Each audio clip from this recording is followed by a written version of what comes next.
Kelith Starweaver had lived for 3,000 years, and she had seen many dangerous things in her long life, but nothing scared her quite like this ancient vault beneath.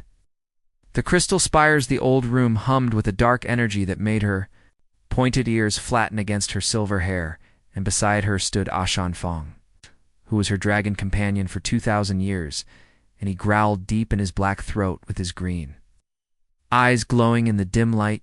The great dragon's scales rippled with worry, and each scale looked like a shield made of living darkness. Skeleth whispered that the seal was breaking, and after all this time, the prophecy had been true. The Elven Council had always dismissed her warnings, and they thought she was crazy because to them she was Kelith, the obsessed who saw danger in every shadow, and who spent centuries hunting legends while her people danced beneath eternal stars. But she had been right about the void creatures, and she had been right about the dimensional rifts, and she was right about this too. The relic chamber opened with a sound like breaking bones inside the room. Suspended in a field of crackling energy hung a piece of armor that gave off power beyond anything in the known galaxy, and it was a helmet that looked scarred and battered and covered in strange markings that hurt to look at directly. The metal was unlike anything she recognized, and she had studied artifacts from 1,000 dead civilizations. She breathed the words that this was the helm of the first destroyer, and this was the weapon that ended the Elder War, and this was the tool of humanity's greatest monster. According to the archives, she had spent centuries translating. This single piece of armor had belonged to the being who had shattered the Celestial Alliance and broken the Unity Fleet and left entire star systems as nothing but ash and silence. The humans had come from nowhere. He said in one moment the galaxy was at peace, and the next their destroyer walked among the stars, and civilizations fell like wheat before the scythe. Then just as suddenly the destroyer had vanished, and some said she had died, while others claimed she had ascended to a higher plane, but all agreed that her weapons had been sealed away because they were too dangerous to destroy and too powerful to leave accessible. Keolith reached for the helmet, but before her fingers could touch the energy field, Ashen Fang's tail whipped around her waist and yanked her back. She murmured, "Easy, old friend," while stroking the dragon's scaled snout, and told him she was not going to touch it.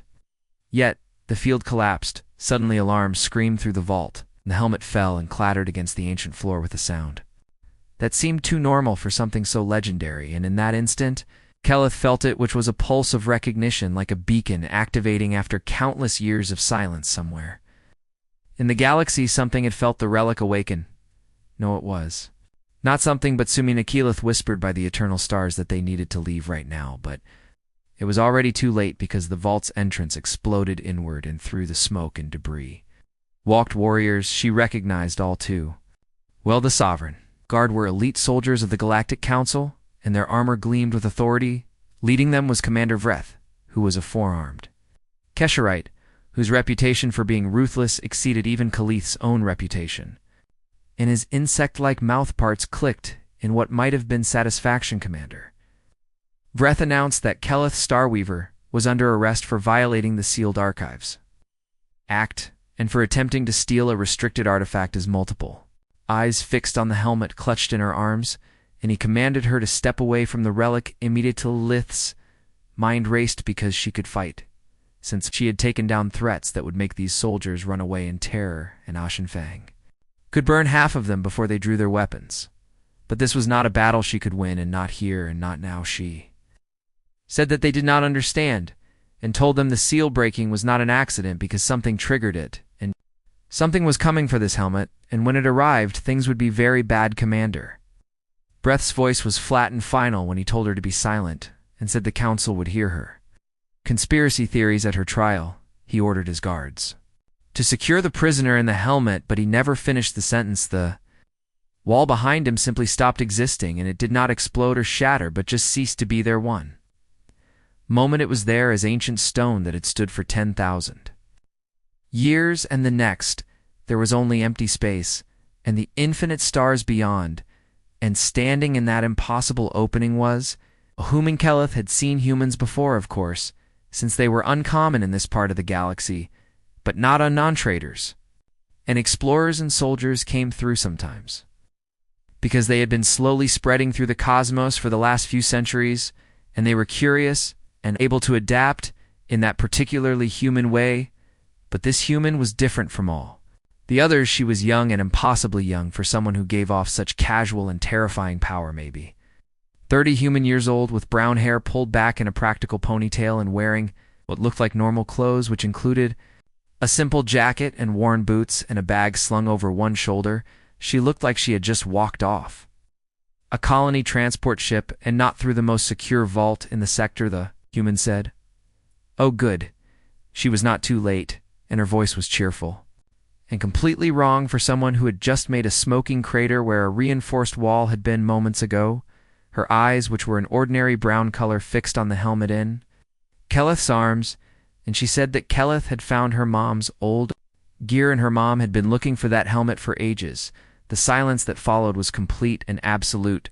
Then Ashen Fang did something Keleth had never seen in 2,000 years of being together, because he bowed his head in submission, which was a gesture dragons only made for beings of supreme power. Commander Vreth's weapons clattered from his suddenly shaking hands and fell to the floor, and Keleth Starweaver, who had fought gods and survived, and who had stared into the void and not blinked, felt her blood turn to ice as she finally understood the truth. The first destroyer had not died and had not ascended to another plane. She had just gone home to live a normal life, and her daughter had come to collect her things. The human walked forward with the casual confidence of someone stepping into a normal store and not the most secure military building in 3-sector. Skeleth watched as the sovereign guards, who were warriors that had stopped planetary rebellion, scrambled backward. Like children running from a nightmare, the human raised her hands in a gesture that might have been calming if her smile was not quite so sharp, and she said, "Easy there, folks," because she was just here for the helmet and nobody needed to get hurt. Today, Commander Vret's mouthparts clicked rapidly, which was a sign of extreme stress in his species.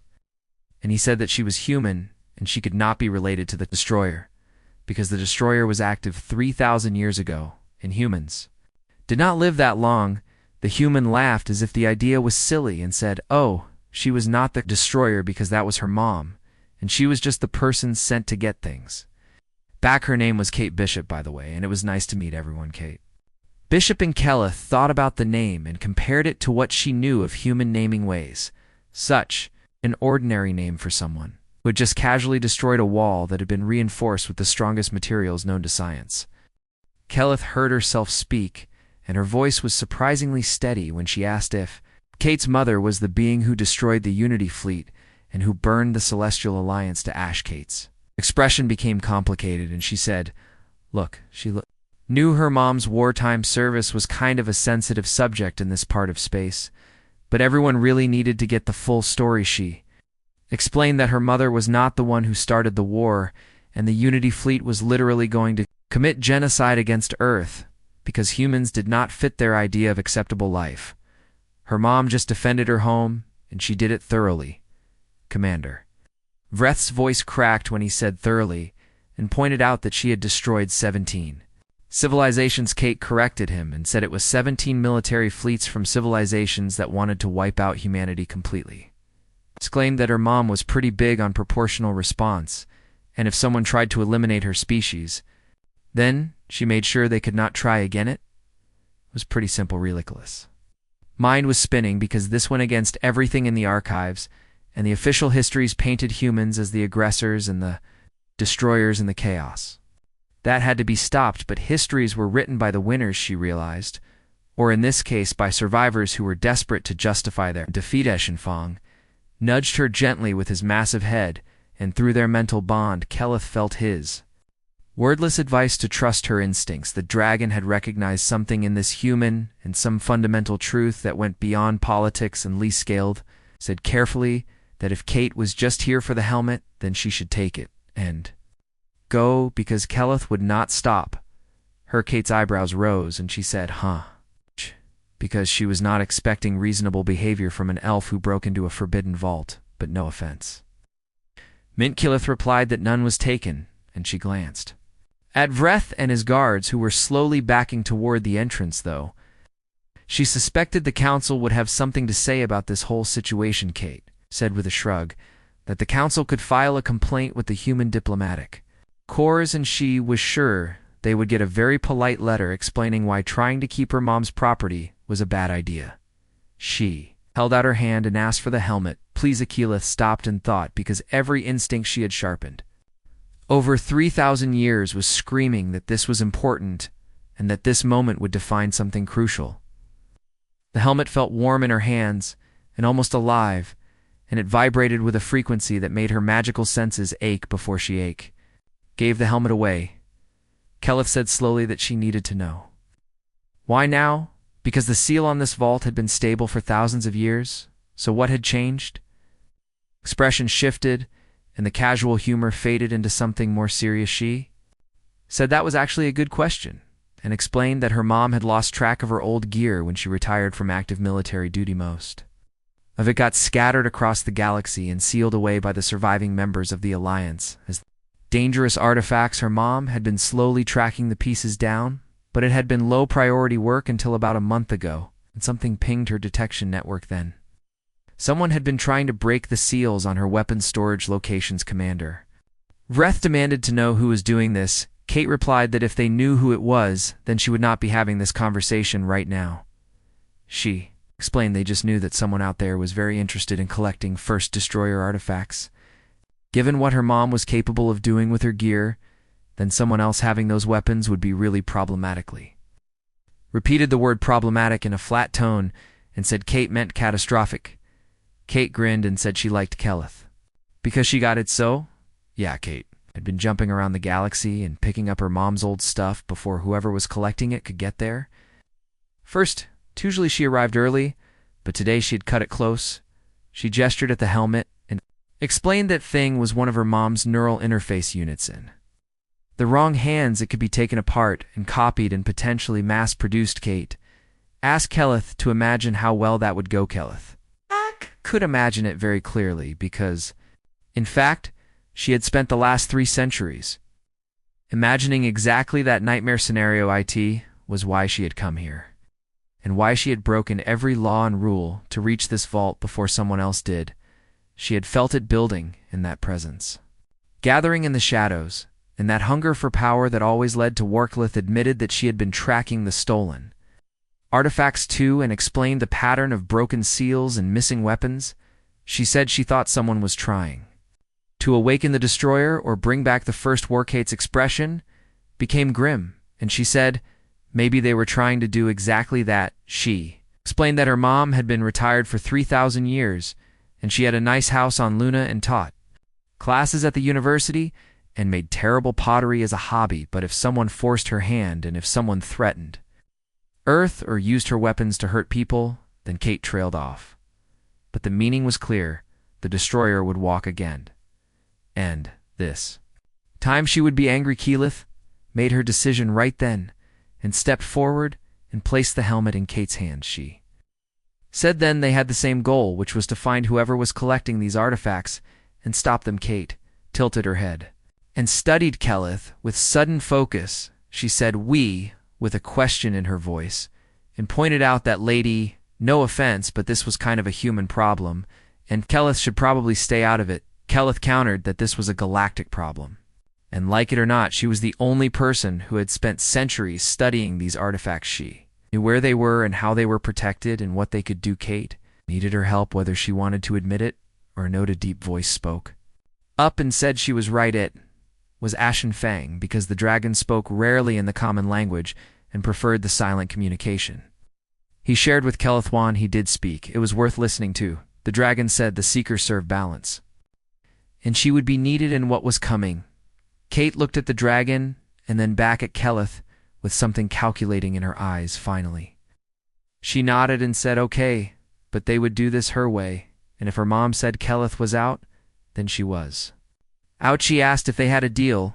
Kelith agreed and said deal. Commander Veeth chose that exact moment to make his move. Perhaps he thought they were distracted, or perhaps he was simply desperate at the way he lunged forward with his forearms reaching for Kate with enhanced combat speed that would have made him appear as a blur to most species. Kate did not even turn around to face him. Her hand moved in a gesture too fast to follow, and Vreth simply stopped moving.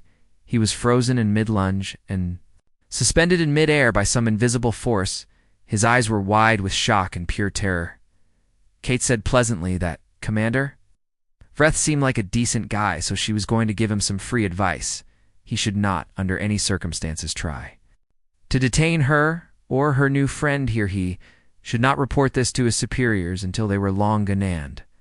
He definitely should not try to take that helmet again. She released him, and he crashed to the floor while gasping for air. Kate told him to spread the word that the destroyer's daughter was back in town, and anyone who wanted to play with her old toys should probably think. Again with that, she turned to Keleth, and grinned. She asked if Keleth had a ship because her mom's ride was kind of obvious, and she was trying to keep a low profile. Keleth glanced at Ash and Fang, who gave off what she could only interpret as dragon amusement. She said she had a ship, though she should warn Kate that it was not designed for human comfort standards. Kate said she once spent 3 days in a methane breather's cargo hold, so she could manage just fine. She patted the helmet tucked under her arm and said, "Come on," because they had 6 more artifacts to recover, and at least one of them was in a very unfriendly part of spaces. They walked out of the vault through the hole Kate had made, and not the official entrance. Keleth realized her life had just taken a turn she never could have predicted. 3,000 years of careful planning and studying and preparing for threats no one else believed in, and now she was working with the daughter of the greatest threat the galaxy had ever known. Shenfang's voice whispered through their bond with warmth and ancient wisdom. "Sometimes the sword and the shield are made from the same metal. Little start, trust the path ahead behind them, Commander." Vreth was screaming into his communication device and trying to explain the unexplainable ahead of them. The stars waited, cold and infinite and full of secret sands. Somewhere in those stars, someone was building a collection of the destroyer's weapons. Keleth smiled grimly because, finally, after centuries of preparation, the real work was beginning. Keleth's ship, called the Star Whisper, was a thing of elven beauty with all flowing curves and crystal panels that sang with ancient magic. Kate Bishop took one look at it and whistled with clear appreciation. She said, "Okay, that ship was gorgeous, and way better than the rust bucket she had rented in the Outer Rim." They stood in Keleth's private hangar, which was hidden in a hollowed-out asteroid far from the crystal spire. Shenfang had already curled up in the cargo bay, and his massive form somehow fit into a space that seemed too small for him. Dragon magic was something Keleth had long since stopped questioning. Said the ship was fast and well-armed and completely off the grid because she had spent 800 years modifying it. Kate shook her head in wonder and said, 800 years, because it must be wild having that kind of time. She pointed out that humans barely made it to 100 years without serious medical help. Keleth replied that Kate's mother had lived at least 3,000 years, and that seemed unusual for her species. Kate's expression became guarded, and she explained that her mom was a special case. There were some modifications involved in making her into the destroyer, and those included biological changes and technological upgrades and a little bit of cosmic horror that her mom did not like to talk about. The point was that her mom did not exactly have a choice in the matter. When Earth needed a weapon, they made one. Aleth paused with one hand on the door controls and asked if Kate's own people did that to her mother. Kate said desperate times called for desperate measures because the Unity fleet was going to destroy Earth completely. Every human on the planet would have died, so her mom volunteered for the program. Kate's voice was carefully neutral, but Keleth could hear the old pain underneath her. Mom was a soldier back then, and a captain in the defense forces. They chose her because she was one of the best, and because she was willing to become something else to save everyone she loved. Keleth asked what happened after the war ended.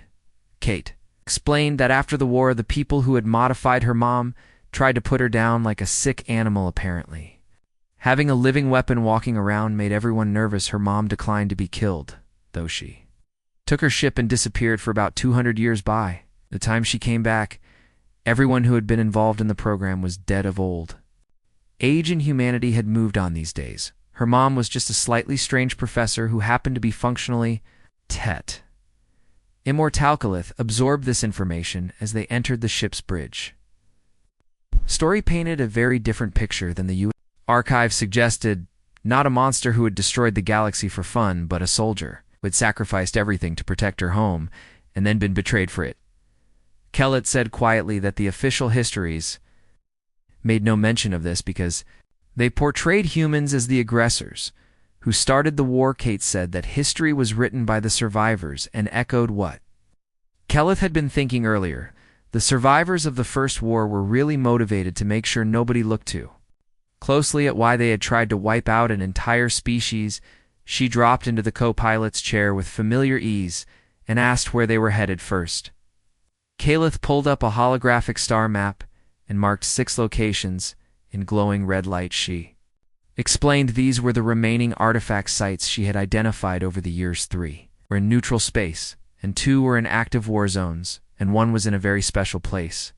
She hesitated before saying that 1 was in the void wastegate, winced and said, the dead zone where dimensional physics went to die, and asked if that was the void wastes they were talking of. Buchalith confirmed it was the same place. It was where the final battle of the First War was fought, and where Kate's mother destroyed the Unity fleet's flagship and ended the war. According to her research, Kate's mother had left something behind there, and something significant.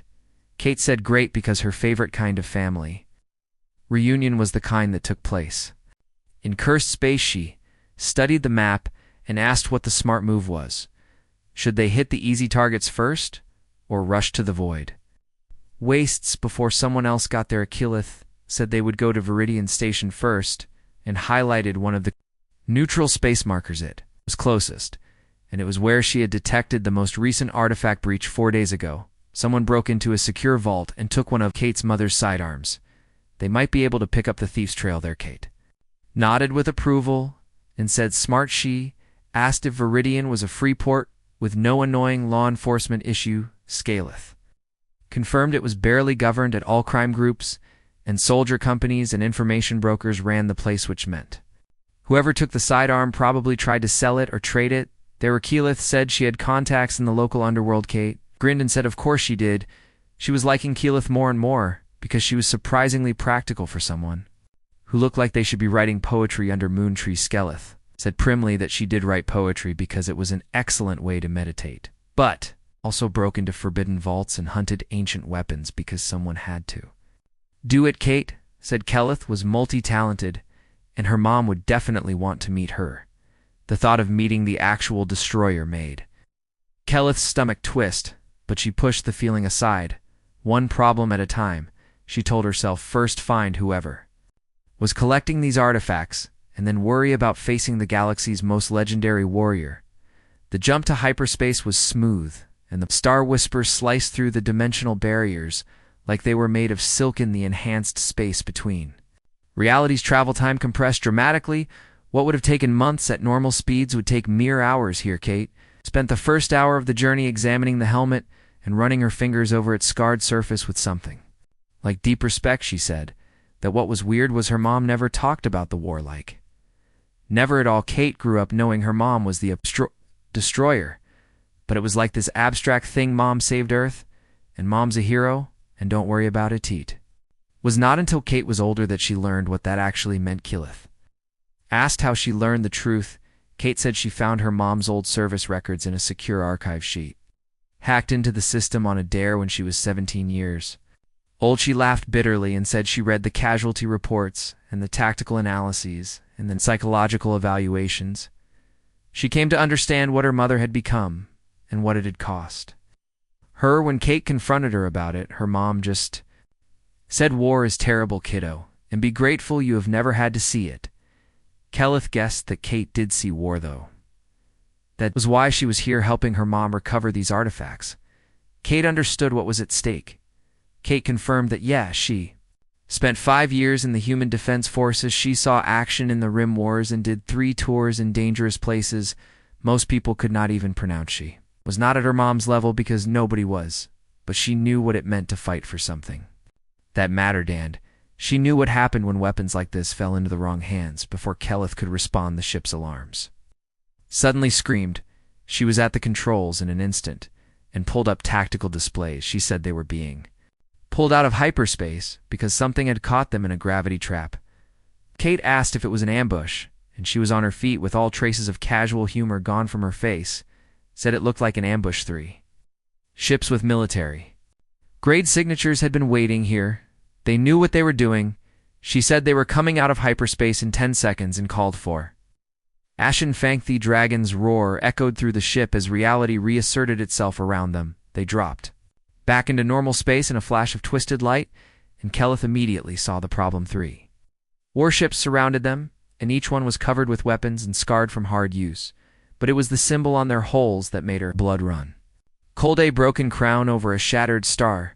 The remnant coalition. Kate breathed, "Oh hell," and said those were the guys who had been trying to restart the old Alliance military program. Skeleth confirmed they were extremists who believed the Unity Fleet was right. They thought that chaotic species like humans needed to be controlled or eliminated. They had been a fringe group for centuries. But if they were organized enough to set a trap like this, then things were getting serious. A voice crackled over the communication system, and it was cold and commanding. The voice said, "Elven vessel, this is Commander Thrace, of the righteous cause they knew." Keleth carried a destroyer artifact. The voice demanded she surrender it immediately, and they might. Allower Delifka looked at Keleth and asked how she wanted to play the Skeleth. Smiled, and it was sharp and dangerous. She said she was 3,000 years old, and she had survived things that would break most civilizations. Did they really think they could threaten her? She opened a communication channel and said, "Commander Thrace, this is Keleth Starweaver," and she suggested he reconsider his actions. There was a pause, and then harsh laughter came through. The voice said, "Keleth Starweaver," and asked if she was the Council's mad dog, the obsessive person who saw conspiracies in every shadow. She was out here a lone old elf with no backup and no authority, just her and her primitive ship and whatever weak weapons she thought could stand against them. Keleth corrected him and said she was not alone. She told the commander that he was about to learn why the destroyer's artifacts were restricted in the first place. What happened next would become legend in a dozen star systems and whispered about in bars and military schools, and analyzed in secret reports and made bigger and popular stories. But Keleth saw it with her own eyes, and even her 3,000 years of experience could not quite prepare her for the reality of ISK. Bishop fell through the void, and the universe bent around her to make room. There was no spacesuit and no visible technology protecting her, just a human woman floating in hard vacuum, as if it were the most natural thing in the world.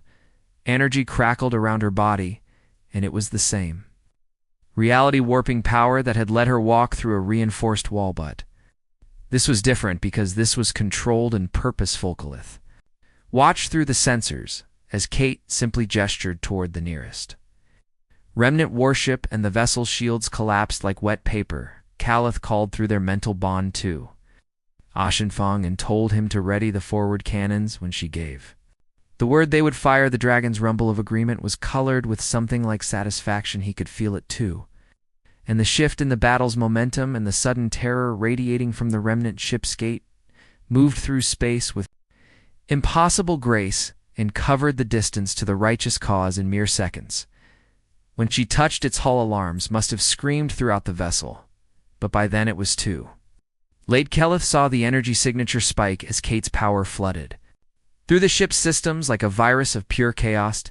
The warship's weapons bay exploded from the inside, from external fire, but from within, as ammunition and power cores were suddenly convinced they were supposed to occupy the same space at the same time. Secondary explosions rippled across the hull and vented atmosphere and debris into the void, and Kate stood on the ship's hull, untouched by the destruction around her, when waved at the other two vessels, said into the communication a system that she believed Commander Thrace was saying something about primitive weapons.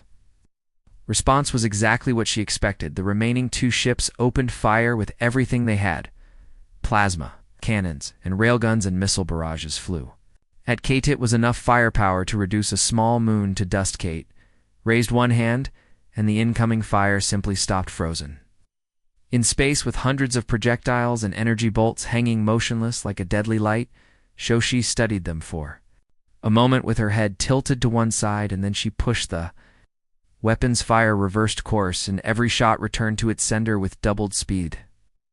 Second warship's shields held for approximately 3 seconds before shattering like glass explosions bloomed across its hull, and the vessel went dark and tumbled through space. It was crippled but not destroyed.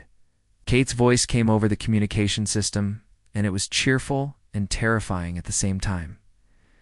She said, "Last chance," because they could run away or she would get creative. The third ship ran, and Kate let it go then. She propelled herself back to the Star Whisper With the same casual defiance of physics, when she came through the airlock, she was humming a tune. Said carefully that what Kate had just done was remarkable and terrifying. Kate explained that her mom's modifications loaded some spatial manipulation abilities. She got a weaker version of those powers. She could not do half what her mom could. But it was enough for situations like this. She glanced at the tactical display where the crippled remnant ships were trying to limp away. She asked if they should board the ships because they might have useful information. Keleth decided that Ashenfang and she would handle it. Kate should rest because that display of power must have been exhausting. Admitted it was a little tiring, and now Keleth could see the fine shaking in her hands and the sweat on her forehead, but she would be fine in an hour because this fast healing was another family trait. They boarded the Righteous Cause 30 minutes later. Keleth wore her combat armor and Ashenfang was in his true form, which was massive and threatening. Kate stayed on the Star Whisper and monitored communications while running searches on the Remnant Coalition's computer system, which she had hacked within minutes of the fight.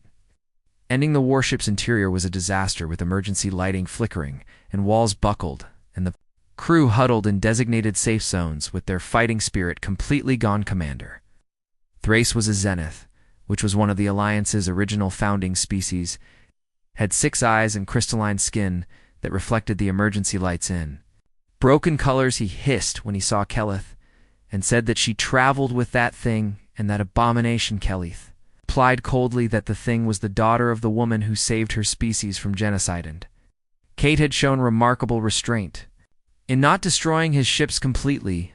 She demanded to know where the destroyer artifact was that they were after. Thrace spat and said they did not have it. They were tracking the same energy signature that Keleth was tracking. Someone beat them too.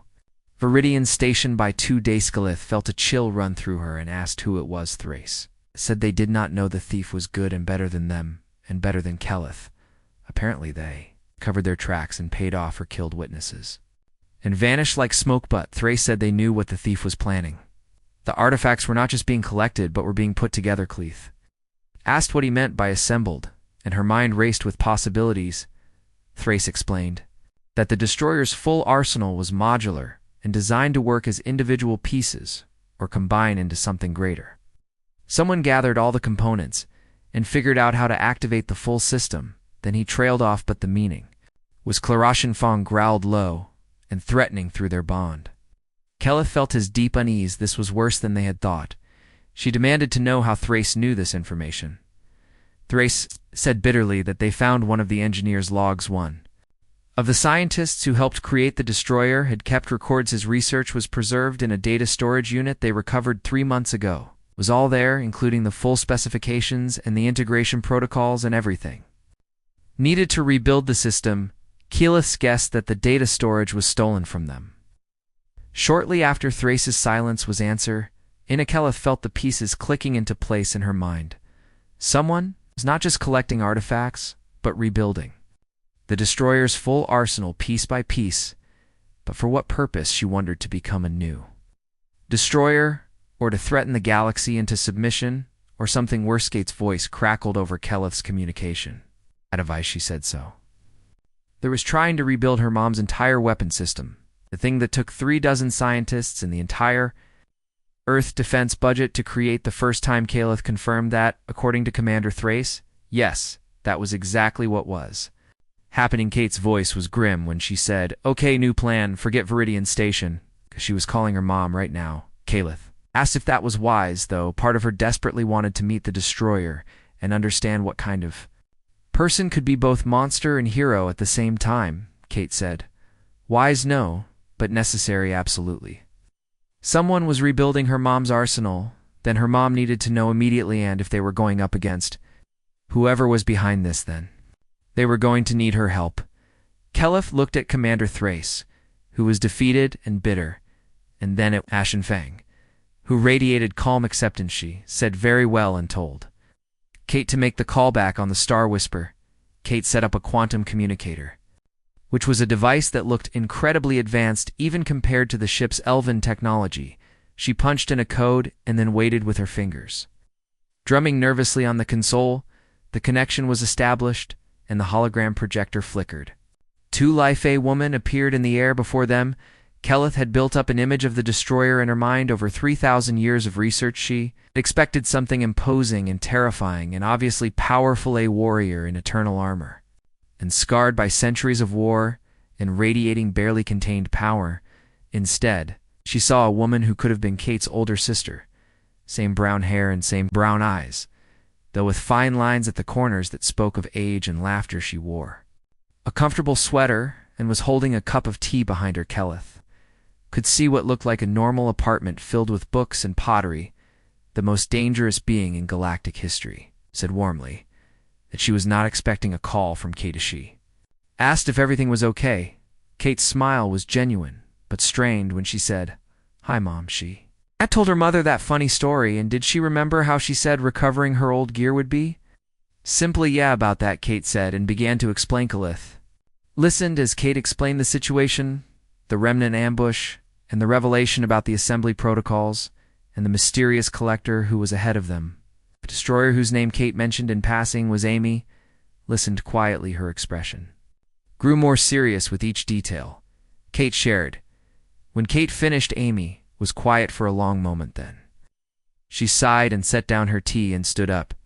She said she was afraid something like this might happen. Someone finding one or two pieces was manageable. But if they had the integration protocols, then that changed everything. Amy focused on Keleth, and suddenly the resemblance to Kate became less important than something else, something that made Keleth's ancient instincts scream danger, even though Amy looked completely harmless. Said that Keleth was the elf who had been tracking her artifacts. Skeleth Starweaver. Yes, the Void Wastes lived up to their terrible name. Keleth had seen death in many forms during her long life. She had seen planets destroyed by plague and civilizations collapsed into dust and entire species vanished from existence, but this place was different from all of those. The wastes were not just dead, but were wrong in a fundamental way. They were a wound in reality that had never healed, even after 3,000 years. Space itself was broken here, with dimensional barriers worn thin by the massive energies that had been released during the First War's final battle. Stars flickered in and out of existence, and their light arrived from timelines that might not even be real anymore. Gravity wells formed and collapsed randomly, and the ship's sensors screamed warnings about radiation, types that should not exist outside of black holes. Kate said quietly that this was where her mom did it.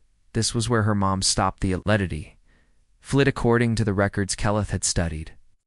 The fleet's flagship, called the Eternal Unity, was here, with 600 support vessels. After the battle, there were no survivors, not from the fleet and not from the Alliance forces that had been helping them, just silence. It added that there was one exhausted human woman who had given everything to save her species. Her mom did not talk about it, but Kate had found the psychological reports. After this battle, her mom was barely able to think clearly. For 3 months, the modifications they had made to her and the power she had used almost destroyed her mind completely. Ashenfang stirred in the cargo bay, and his presence was a comforting warmth through the mental bond. But even the ancient dragon was uneasy here. This place remembered violence on a scale that went beyond normal. Warcliffe pointed at a structure emerging from the spatial distortions. She said, there it was, and that was the flagship's wreckage. The Eternal Unity had been a wonder of Alliance engineering, a ship 3 miles long and covered with enough firepower to reduce continents to liquid rock. Now it hung in the void like a broken toy. It was torn open, and its systems dark for 3,000 years. But in the center of the wreckage, Keleth's sensors detected something important, power signature that was faint but unmistakable. Neural core and the destroyer's final piece. Kate said suddenly that they were not alone. 3 ships were out there, cloaked and holding position near the wreckage. They were waiting for Keleth and Kate to arrive. Keleth suggested, or waiting for Kate's mother, since they knew Amy would come here eventually. Kate said probably both, and her expression hardened. She pointed out that her mom would not be here for another 8 hours. They could wait for her, or they could go in now and see what they were dealing with.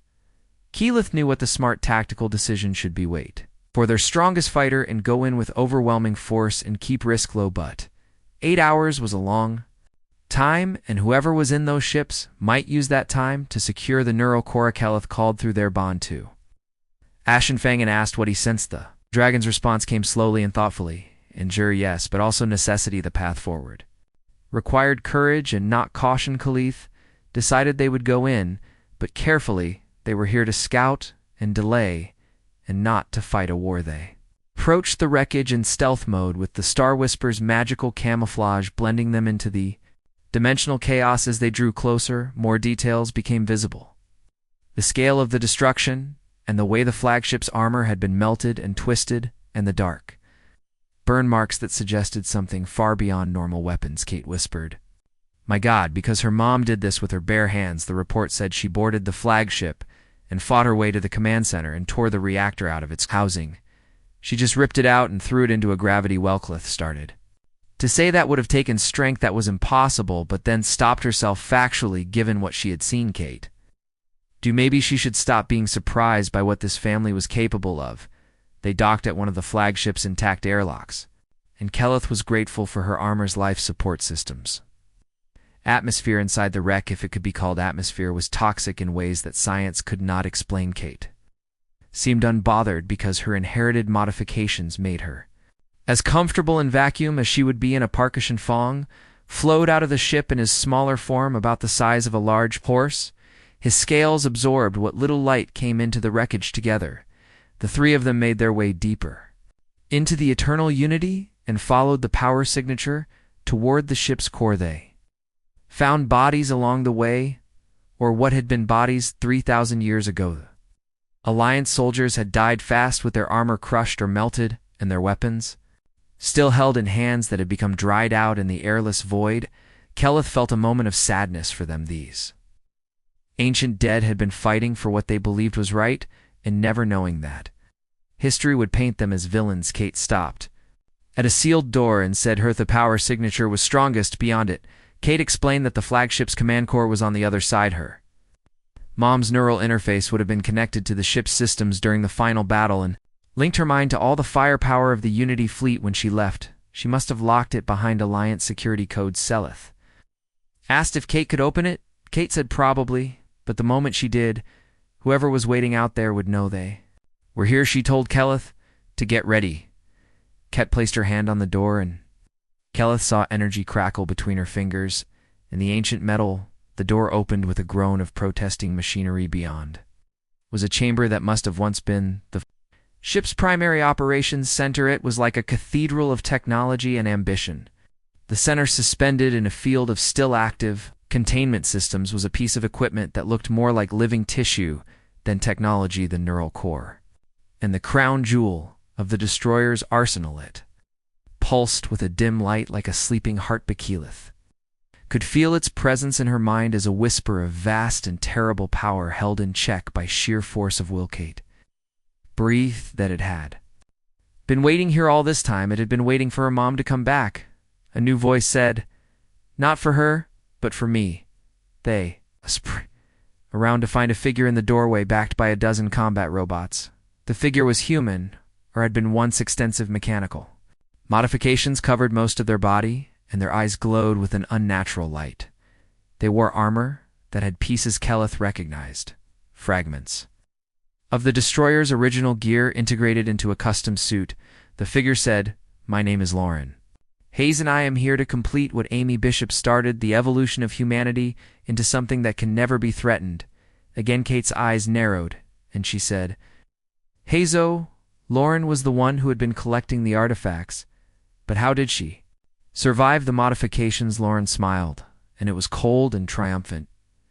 She said, "How did she survive the modifications necessary to use them? She had helped the same scientists who created Kate's mother, kept detailed records passed down through generations." Lauren had spent her entire life preparing for this and building up her tolerance and undergoing the procedures. She was not as powerful as the original destroyer, but she was close enough. Kate said flatly that Lauren was insane. The modification process nearly killed her mother. It turned her into a living weapon that she spent 3,000 years trying to become human again. After Anne, Lauren wanted to do that to herself by choice. Lauren spat that Kate's mother was weak. She had the power to reshape the galaxy and to ensure humanity's dominance forever, and she threw it. Away she retired and became a teacher. The word dripped with contempt. Lauren said she would not make that Mistocalith's hand move to her weapon, but Ashenfong's warning stopped. Hertha robots were armed with weapons that could destroy them before they could react. Tandlorn herself gave off a power that, while not matching Kate's, was still very dangerous, Kate said, trying to keep Lauren talking and buying time. That Lauren could not use the neural core. It was locked to her mother's biology only. Amy could activate it. Lauren agreed that was true, but she said she did not need to activate it. She just needed to take it apart and understand how it worked and build her own version with the complete specifications and all the other artifacts she had collected. She could create a new destroyer, one who would not hesitate, one who would ensure humanity never had to fear again. Cliff demanded if Lauren's plan was to make everyone else fear humans, to become the monsters the Alliance always claimed they were. Lauren said the word we, as if Keleth was human. She focused on the elf for the first time. She said Keleth was not human. She was just another alien who would turn on humans the moment it was convenient, just like the Alliance did, and just like they all would have. Angeliculith shot back that she had spent centuries protecting human artifacts. She partnered with Kate to stop someone from misusing them. She had fought for humans when her own people said she was crazy. Lauren should not tell her that she was not invested in human survival. Lauren said dismissively that those were pretty words from someone who would outlive their entire civilization. She did not have time for this. She gestured and the robots moved forward. She told them to give her the neural core or she would take it over their corpses. Kate stepped forward and the temperature in the room seemed to drop. She said so Lauren wanted to be the destroyer she wanted. That power energy began to crackle around Kate, stronger than Keleth. It's seen before. Kate said, "Let me show you what that legacy actually means."